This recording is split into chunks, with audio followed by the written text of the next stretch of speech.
চলে এসছি বন্ধুরা অনেক মাছ নিয়ে। এবার কি কি মাছ নিয়ে এসছি একটু তোমাদের দেখাই। এখানে আছে বাবলা মাছ, এই দেখো বাবলা মাছগুলো ছোট হলে কি হবে, একদম টাটকা আছে। আর ছিপ, পুকুরে একটা ছিপ ফেলেছিলাম, পুকুরে ছিপ ফেলেছিলাম, দেখুন একটা পাঙ্গাস পড়েছে।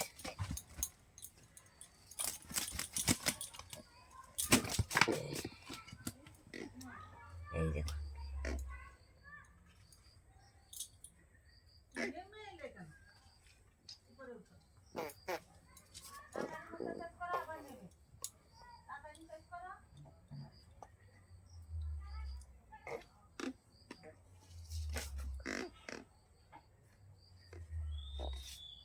এক কিলোর কাছাকাছি হবে।